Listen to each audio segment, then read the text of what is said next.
As we heave another week onto the trash pile of history and prepare to unbox a gleaming new tomorrow, it's time for another Friday Start Select Spectacular, that is to say, Super Start Select. Today's show contains such treats as Steam for Mobile and a Witcher 2 release date, plus a little guide to Kingdoms of Amalur Reckoning, wherein Johnny tells you everything you wanted to know about the upcoming fantasy action RPG, but were too afraid to ask. Also, our deepest regrets and most profound apologies to anyone trying to watch this on YouTube on a mobile. We're led to believe it's broken, but we've got a crack team of internet video scientists hard at work on the problem. Of course, if you're trying to watch on YouTube on a mobile and it's still broken, you won't be hearing this apology. So if the rest of you could pass that on, that'd be super. Thanks. The first piece of swag to fall off the back of the news wagon is a mobile version of Steam, that is to say the digital gaming service from the creators of Portal, Team Fortress, Counter-Strike and Half-Life 3? Yes, Valve has released an in-beta version of Steam for iOS and Android devices. It's still in testing phase at the moment, but the full version is slated to allow gamers to chat with Steam buddies, view screenshots and user-generated content, browse community groups and profiles, read news, and keep up to date with any Steam sales and offers. In fact, as far as we can tell, it lets you do just about everything, except play games. If you want to check it out for yourself, just head over to tinyurl.com/iSteam for Apple fans and tinyurl.com/SteamyDroids for the Android collective. Next up, The Witcher 2 for Xbox 360 has gotten itself a release date. It'll be out and witching it up on April 17th. The original PC version came out in May last year, but now the developer, CD Projekt, has whipped up a version optimised for console, which includes a handful of new quests, characters, in-game movies and cinematics. You can catch a little glimpse of the amazing new intro cinematic on screen right now. To see the whole thing, hit up the URL below. One last thing, Capcom has suffered a minor derp in the publishing of its latest 3DS game. Dan Su, editor of bitmob.com, tweeted out a picture of his copy of Resident Evil Revengeance? Yeah, you're seeing that right, and the typo has made it into the first batch of game boxes on the production line. Ouch. Capcom released a statement to Kotaku saying, among other things, "We apologise for the mistake, which will be corrected for subsequent productions of the game. We are working on a solution to provide affected customers with the correct packaging." Working on a solution. We're no scientists. I'm a scientist. But the solution is presumably, spell it right. Don't worry, Capcom, we've gone ahead and solved it for you on the cheap. If we just do this, and then a bit of this, and then just cross that, pow! Game fix success. They don't pay you enough. Not even close. Admittedly, it's an easy mistake to make. In other news, PlayStation Vitas are still on sale, as is Sonic Generations and Operaiten Flashpoint Red River. And Tom Clancy's Splinter Cell Compilation. What do you know about fantasy RPG Kingdoms of Amalur? Not much? Fret not. Johnny Chiodini has you covered. Hey, Beardy, what even is an Amalur? Well, I'll tell you, Seb. Kingdoms of Amalur Reckoning, out in early February, is a brand new single-player action RPG with 5 regions, 4 races and 3 class trees comprised of 22 abilities per tree, creating a destiny system which feeds directly into the action-heavy combat system. A bit too much all at once? Here, let us break it down for you. Video games. They're a thing that exists. Tekken Tag Tournament 2, to pick an example at random, is one of them. Fantasy is also a thing. Lord of the Rings is a good example of that. Combine video games and fantasy and you get something like Lord of the Rings Online. Another thing that exists is Ken Rolston. He is a notable designer of tabletop role-playing games and also video games. And he's a little bit bonkers. Crossing with video games, you get PBA Tour Bowling 2001. Crossing with fantasy, and there's something rotten in the state of Kislev. Hello, Warhammer! Mash all 3 together, however, and something magic happens. The Elder Scrolls 3, for instance. Or the Elder Scrolls 4. Or, wait for it, Kingdoms of Amalur Reckoning. See? Now you're getting it.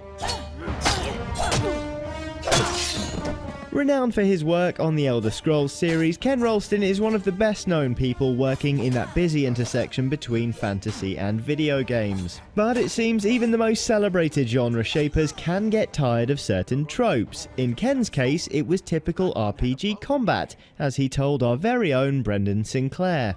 I want them to be thrashing around in their seats with a controller and jiggling and having fun, which is not, by the way, a characteristic of most role-playing game combat experiences. They tend to be slow-paced and less than satisfying. So, while we've seen a whole slew of action games with RPG elements come forth recently, making it a format we're all fairly comfortable with, Kingdoms of Amalur Reckoning has the unenviable task of introducing itself as an RPG with action elements. Not quite sure of the difference? Well, let us explain what bits of the game are familiar, and then we can get to the bits that are scary and new, okay? In Kingdoms of Amalur, much like Peter Molyneux's Fable series, you play as the voiceless hero in a vibrant world, in this instance one named Amalur. The game takes place against the backdrop of a war between the young races, humans and whatnot, versus the elder race, the immortal Tuatha.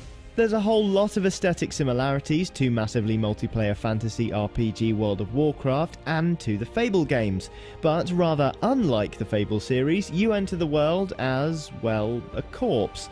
You're also boxed about the ears by a narrator who sounds exactly like Galadriel from Lord of the Rings, just in case you didn't know you're about to play a fantasy game. From the beginning, we were wrong, and only now, well into the second decade of the conflict, have we begun to understand the mistakes we have made.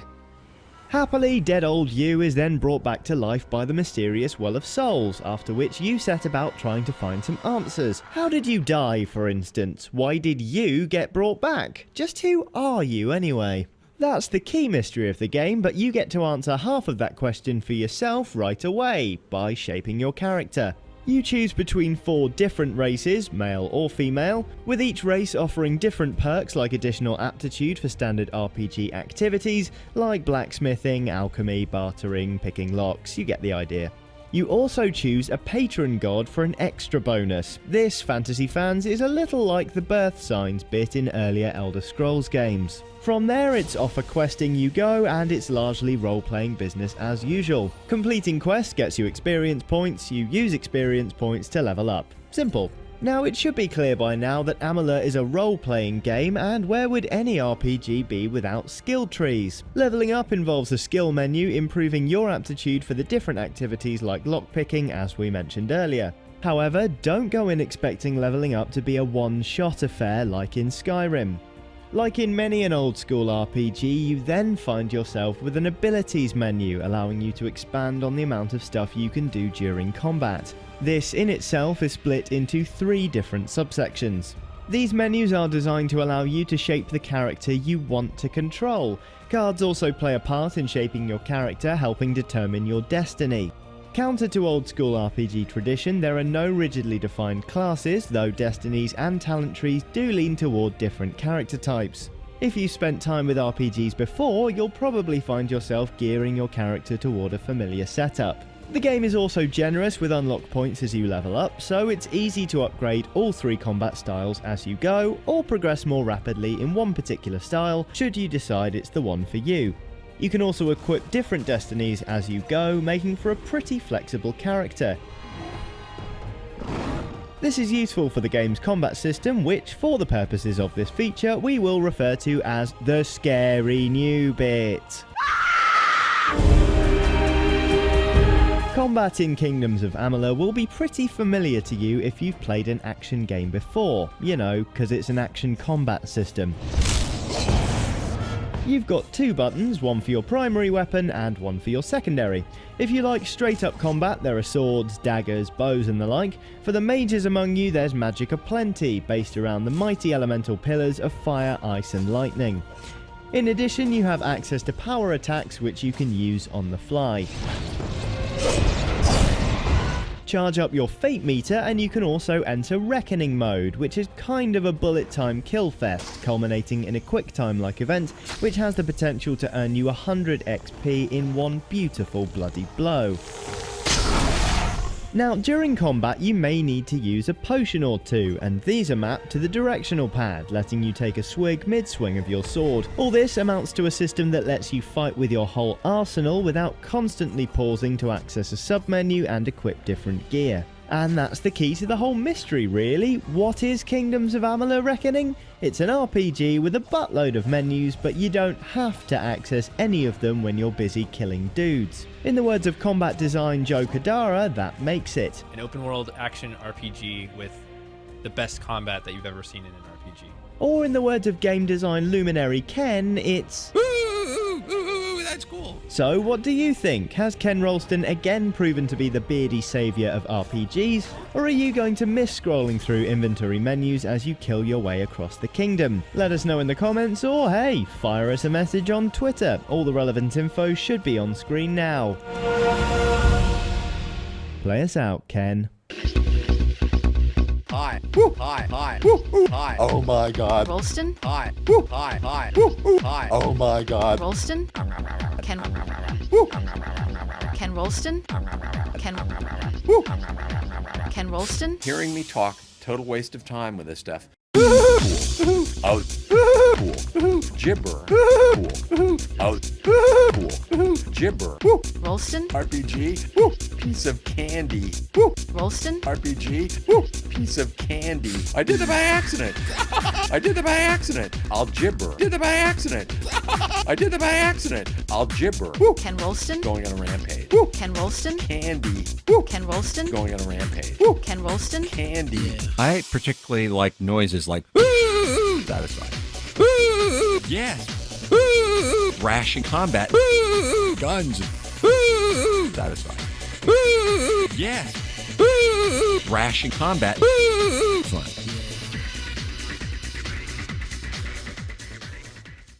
As we draw a line under the first month of this year, we reflect on the literature committed to the pages of history by none other than the handsome men and women of the Start Select Viewing Committee. That's you. You guys truly are the poets of this generation.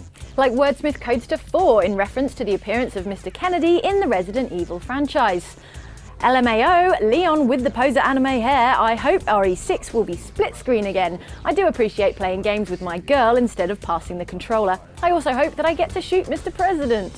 Well, in the interest of not placing the show any higher up the CIA's watch list, I'm going to go ahead and confirm that GameSpot does not necessarily share the views of its users. All hail our glorious president, may death come swiftly to his enemies. While Norman69 got all serious on us, tell us, Norman, what can we infer from the Resident Evil 6 trailer? Well, from what I've seen in the RE6 trailer, it looks as though it fulfills what I was wanting from the follow-up to RE5, a return to the slower-paced, horror-based gameplay where you're dangerously outnumbered and low on ammunition alongside the more bombastic, explosive sections where you're fighting alongside allies with superior firepower, a la Resi 5. But user Endorba is concerned that Resident Evil could be heading for an identity crisis. We are calling this fusion dramatic horror. I'm not really sure that trying to appease everyone while developing a game has ever had a good result. Capcom took a series that had been selling well as survival horror games for a decade and turned it into an action shooter with Resident Evil 5. Some new people coming on board with the series liked the changes, while most of the older fans didn't. Trying to include both gameplay styles seems like it would create a game confused with its own identity and end up alienating players in both camps. Never before has someone voiced my exact feelings on a franchise so eloquently. Endorb, I hereby grant you my highest honour, the nod of approval. On the same theme, user Samster2 also feels the flavour of Resident Evil could be changing. Whilst RE5 was really fun, it just wasn't scary at all because it was built around co-op. I love co-op, but hopefully with Resi 6 they'll keep the scariness and add a separate co-op mode. 6 players, probably some wave survival. Also, the Resi 5 level progression was pretty much the same as Resi 4. Village, marshy area, lake with a monster, industrial warehouse bit with gas mask people and miniguns. Resi 6 is looking more original, which is good. Last week, Johnny brought us a little feature on the whats and whys of new intellectual property in the games industry. Why you know IP, he asked. GameSpot user Key answers.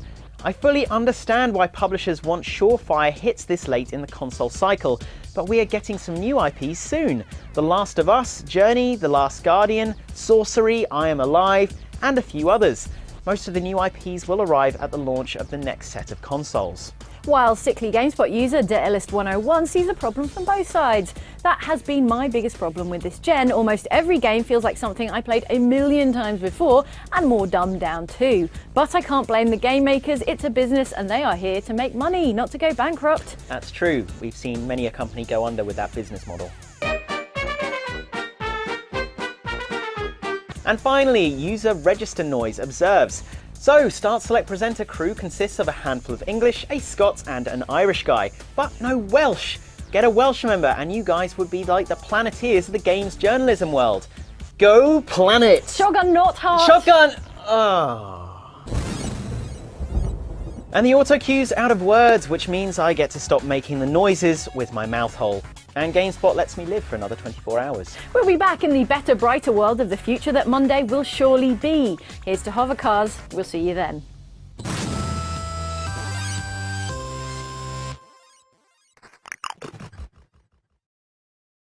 Kingdoms So of this is Amalur, new what do you know game. about it? Yeah. Nothing? Neither do Hey. we. Here's Johnny.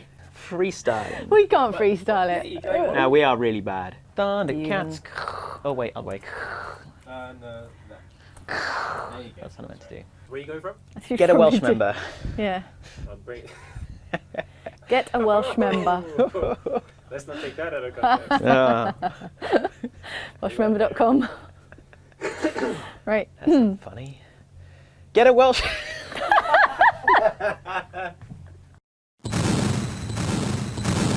Hey, Told you I could punch through a wall. you totally can punch through that wall. If you'd like to see more Start Select shows, then click up here. Or if you want to see anything else from GameSpot, just click the button up here. And for a third unknown thing, click our faces for something else. See you next time. We out. Back to our trailers.